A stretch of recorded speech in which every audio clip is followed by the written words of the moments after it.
За юу яцхан залуусаа New Sack in the House энэ удаагийн бичлэгээр үзэж байгаадаа та бүхэндээ маш их баяртай байна. За ингээд ээлжид гадаад зах зээлийн базар мэдээлэлтэй тавтаа мөрөл. За гадаад зах зээл буюу Америкийн хипхопын зах зээл бол ойрын үед нэлээд бужигнаатай байна. Тэгээд хамгийн сонирхолтой гэсэн мэдээллүүдийг нь бол та бүхэндээ төвөрлөн хүргэе. За эхний сэдв бол Kid Cudi-тай холбогдож байгаа. За цаадны чин гэрт нь бол халдлага болсон байна. За энэ бол ерөнхийдөө Америкийн хипхопод бас нэг онцлог мэдээлэл боллоо. За халдлага чараа биш юм аа. Өөр нэгэн этгээд гэрлүү нороод яг өөрийн юм шиг амьдэрсэн гэх юм уу гэрт нь. Хууль сархиулах байгууллагын их сурвалжууд TMZ мэдээлэхдээ рэперийн Лос Анжелес орчмын хаус руу нэгэн этгээд хууль бусаар нэвтэрч Кадигийн идэж байсан хоолноос нь идэж угаалын өрөөг нь ашиглаж шүршүрт орсон гэж мэдэгдсэн байгаа. За энэ залууг яг хагас нүцгэн байхад нь Кадигийн гал тогоонд байхыг хамгаалтын систем нь хяналтын камер нь одоо 5 гаригийн орой 5 цаг орчимд илрүүлсэн байгаа. Яг энэ үе дээр нь Лос Анжелесийн шерифийн газрын ажилтнууд шуурхай үйлдэл хийж этгээдийг яг үйлдэл дээр нь баривчилсан бөгөөд энэ хооронд тэрээр одоо гэрт нь хоол идээд ариун цэрийн өрөөг нь ашиглаад тэгээд шүршүрт орсон байжсэн гэж байгаа. Тухайн этгээдийг баривчилж хулгайн гэмт хэрэгт буруутхан гэмт хэргийг нь бол шүүх рүү шилжүүлсэн байгаа мэн одоогийн байдлаар цагдаагийнхны үзэж буугаар уг этгээд орон гэргүй хүн байсан бөгөөд одоогоор $150,000 барьцаа төлөөд тэгээд ерөнхийдөө суллагдах нөхцөлтэйгээр бол хоригдож байгаа юм байна. За орон гэргүй хүний хувьд бол $150,000 төлөөд суллагдсан ч гэж юу байх вэ? Ерөнхийдөө бол хэрэг бол тэгсгээд нэг хаагдах бах уу? Kid Cudi-гийн хувьд бол яг өөрөө энэ дэр олон нийтэд бол янз бүрийн мэдээлэл бол хийгээгүй байгаа юм байна. Тухайн сэжигтний хувьд бол гэрт нь ороод янз бүрийн хулгай хийгээгүй. За зүгээр л ерөнхийдөө хоол идээд нойлтон бийцсаад тэгээд шүршүрт орсон нэг иймэрхүү процесс байгаа.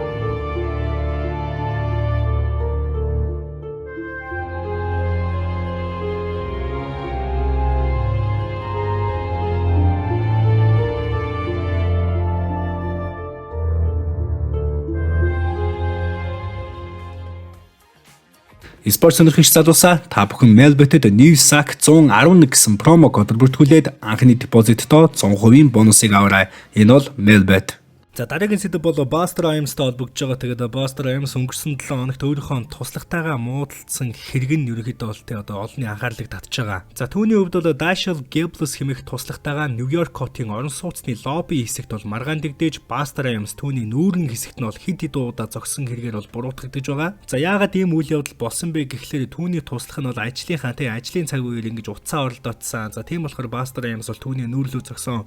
За нэг иймэрхүү мэдээлэл бол гарсан байна. Улмаар бол туслах залуугийнх нь зүүн шанааны яс нь бол жоохон ингэж хавдаж гимтсэн талаар мэдээлэл байгаа. Dashiell Gabler хэмээх залуугийн хувьд өдгөө 50 настай тэгээд хэргийн дараа шууд бол эмнэлэгт хүргэгдсэн байна. За энэ үйл явдлын хууль эрхцэн үйл явц нь бол Busta Rhymes өөрийгөө цагдаад мэдүүлж тэгээд 3 дугаар зэргийн халдлагын хэрэгээр буруутгагдж байгаа. Түүний шүүх хурал нь 2025 оны 2 сарын 2-нд болохоор товлогдсон байна. Хохирогчийн мэдээллийн дагуу мэдээлэл авч үзэх юм бол Dashiell Gabler хуульчдынхаа зөвлөмжийн дагуу хэвлэл мэдээлэлд тайлбар өгөхөөс татгалзсан бөгөөд энэ нь боломжит 6-аас 7 сая $10 нөхөн төлбөрийн тохиролцоонд сөргөөр нөлөөлж болзошгүй гэж үзэж байгаа. Busta Rhymes-ийн өмнөх хууль эрх зүйн асуудлуудыг дурдах юм бол тэрээр өмнө нь 1998 онд зэвсгийн хэрэг, 2008 онд халдлага болон согтуугаар жолоо барьсан хэрэгээр бол баривчлагдж байсан юм байна.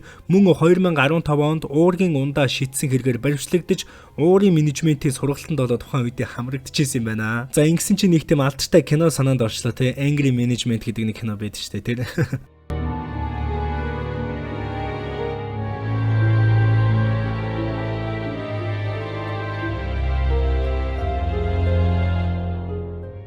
За дараагийн сэдв бол LiAngelo Ball-тай холбогдож байгаа. Сагсан бөмбөгч та бүхэн мэдж байгаах Lonzo Ball-ийн дүү, LaMelo Ball-ийн ах, LaVar Ball-ийн хүү гэдгээр нь бол түүнийг дэлхийн нийт мэднэ. За Man U-ийн хувьд бол саяхан шинэ уран бүтээлээ цацсан байна. Тэгээд сагсан бөмбөгт тоглохоос гадна түүний бас нэгэн хобби бол ерөөдөө рэп, хип-хоп байгаа. За энэ оны 1 сарын 4-нд тэрээр World Star Hip-Hop-оос G3 хэмээх нэртэйгээрээ за Twitter хэмээх уран бүтээлээ бол цацсан. Одоогийн байдлаар бол 11-19-ийн хамталтай явж байгаа. Ерөнхийдөө дуу нь бол тун амжилттай явж байгаа. За энэ дуугаараа бол цаачин бүр энэ жилийн Rolling Loud California-д бол бүр дуулах магадлалтай болчоод ерөнхийдөө лайн ап дээр нь бичигдчихэд байж байгаа юм байна. Энэхүү дуу нь 2000-ад оны хип-хопын хэм маягийг агуулсан бөгөөд Billboard Hot 100-ийн одоогийн байдлаар 29 дугаар байранд явж байна. Вау. Tvcker хэмээх дууны амжилт нь L'Angelo Ball Def Jam Records компанитай $8 сая баталгаатай нийтдээ $13 сая хүртэлх гэрээ байгуулах боломжийг олгож байгаа юм байна. За L'Angelo Ball-ийн хувьд бол одоо сакснаас илүүтэй G3 хэмээх нэрээр хипхопын урсгалаар явбал хипхопоор явбал ерөөхдөө те илүү их амжилт гаргах нь бол айгүй тодорхой байна.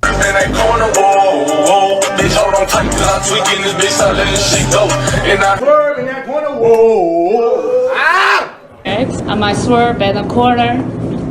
Whoa. I might swerve in the corner. Oh, that's that new he killed that. I like that. I might swerve in the corner. Whoa. I might swerve in the corner. Whoa. I might swerve in the corner. Whoa. I might swerve in the corner. I might swerve in the corner. Whoa. Ain't that it? The aggressiveness, the mindset, you know. Come on, fam. The fact that you know the words, the song just came out, bro. Дараагийн ярих зүйл маань бол DD-тэй холбогдож байгаа. Тэгээд сүүлийн үеийн мэдээллээр Sean Diddy Combs өөрийн нэр хүндийг гутаасан хэмээн Courtney Burgess болон түүний өмгөөлөгч Ariel Mitchell нарыг шүүхэд өгч $50 сая нөхөн төлбөр бол нэхэмжилсэн байгаа юм байна. Diddy-гийн нэхэмжлэлд Burgess нь түүнийг алдартнууд болон насанд хүрээгүй хүмүүстэй бэлгийн харилцаанд орсон бичлэгүүдийг эзэмшдэг хэмээн худал мэдээлэл тараасан гэж үзсэн бөгөөд мөн Diddy-гийн нас барсан хуучин найз бүсгүй Kim Porter-ийн дурсамжийг шууд түүнээс хүлээн авсан гэж мэдэгдсэн одоо худал болохыг бол онцолсон байна. Дидигийн өмгөөлөгчид эдгээр мэдээллүүдийг илт худал хэмээн тодорхойлж эдгээр нь түүний эдийн засаг болон нэр хүндэд хохирол учруулсан гэж үзэж байгаа. Мөн тэд News Nation сувгийг эдгээр мэдээллүүдийг баталгаажуулалгүйгээр шууд цацсан хэмээн буруутгаад шүүхэд өгсөн байгаа. За эсрэг талын өмгөөлөгч нөгөө талаас Ariel Mitchell нь Дидигийн нэхэмжлэлийг хохирогчдыг чимээгүй болгох оролдлого хэмээн тодорхойлж эсэргүүцсэн бол шүүхэд хандхаа мэдэгдсэн байгаа. Энэхүү хэрэг нь Дидигийн эсрэг үйсэд буй бусад хуулийн асуудлуудтай давцаж байгаа бөгөөд тэрээр одоогоор бэлгийн мүүлчлэг зэрэг хэрэгүүдээр шүүхийн өмнө бол хариуцлага хүлээж байгааг та бүхэн мэдж байгаа. Sean John Combs-ийн албан ёсны шүүх хурал нь 2025 оны 5 сарын 5-нд одоогийн байдлаар товлогдсон байгаа. Цаа чин тэгээд яг тэ одоо хоригдож байгаа хугацаанд тэгээд албан ёсны шүүх хурлаас өмнө бол янз бүрийн асуудлуудыг цэгцлэх. За тэгээд хуулийн маш олон асуудалтай байгаа. Тэгээд аль болох тиймэрхүү хөнгөн зүйлтэйгээр орох гээд байгаа шүүх хуралдаа. Түүний эсрэг яг одоогийн байдлаар 120 гаруй хохирогчийн нэхэмжлэл гарсан бөгөөд эдгээр хүмүүсийн 25 нь хүчирхийлэлд өртөх үедээ насанд хүрээгүй байсан гэж мэдэгдсэн байгаа. Хэрвээ түүний буруутай нь тогтоогдох юм бол бүх насаар нь хорих ялаа сонсох боломжтой гэж хуульчид үзэж байгаа. За дараагийн сэдэв бол рэпер Eminem-тэй холбогдож байгаа. Тэгээд Eminem-ийн Smack You нэртэй шинэ дуу нь Suge Knight болон Ja Rule-ийг чиглэсэн хатуу шүүмжтэй diss track бол болсон байгаа. Энэхүү дуу нь 2000-ад оны дунд үед одоо бичигдсэн байх магадлалтай бөгөөд саяхан бол интернетэд алдагдсан байгаа. Дууны үгнээс харахад Eminem Suge Knight-ийг Tupac Shakur болон Notorious B.I.G-гийн үхэлд буруутгаж би Suge Knight-ийг энэ дэлхийн хамгийн агуу хоёр рэперийн үхэлд хариуцлага хүлээгээсэй гэж үзэж байна. За нэг иймэрхүү утгатай лайнуудыг бичсэн. Мөн Eminem Ja Rule-ийг Suge Knight-тэй холбоотой гэж шүүмжилж Suge Knight-аас клубүүдэд дагаж явахыг хүсэж байгаа ч чи түүний хэвлэлийн эрхийг л хүсэж байгааг ерөөсөө ойлгохгүй байна. За нэг иймэрхүү мөртүүд байсан.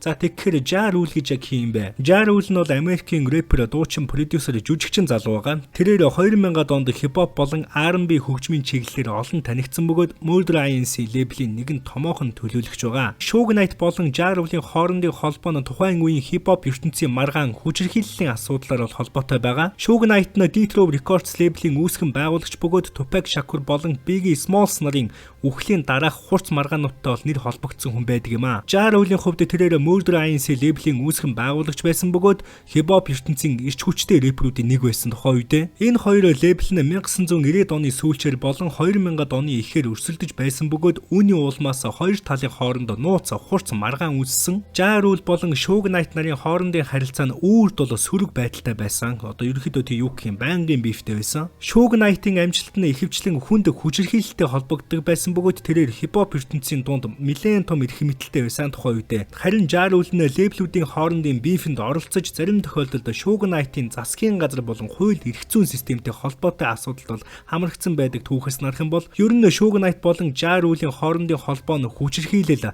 аюултай өрсөлдөөний улмаас олон жил үргэлжилж исэн. За энэ бол ерөнхийдөө бол олон жилийн маргаантай хоёр рэпер байгаа. Байнгын бифтэй. За тэгэхээр Eminem-ийн Smack You хэмээх дуу цацагдсантай холбоотойгоор Ja Rule бас тэ маргааны хариуд нэг иймэрхүү мэдээлэл хийсэн байна. Би Eminem-ийн дууг нь сонссон. Энэ бол зүгээр л нэг хөвгүүний л хийж байгаа зүйл. Би түүнд янз бүрийн хариу өгөхгүй. Тэгэхээр тэр өөрөө дахиж сонсож чадахгүй болно. За нэг иймэрхүү хариу мэдээллийг бол хийсэн байгаа. За нэг иймэрхүү мэдээллүүд өнгөрсөн 7 хоног болоод энэ 7 хоногийн дэлхийн хипхопын зах зээл дээр шууганыг тарьсан юм а. Энэ удаагийн гадаад зах зээлийн базаа мэдээлэл маань энэ хүрээд өндөрлөж байна. Манай сувгийн нийт үзэгчдийн 63.6% нь огт subscribe даралгүй үздэг юм байна лээ. Тийм учраас манай сувгт subscribe дарахаа битгий мартаарай. Бичлэг таалагдсан бол лайк дараарай залуусаа. Дараагийн бичлэгээр нэргээд уулзцгаая. Сакаут түрээжтэй.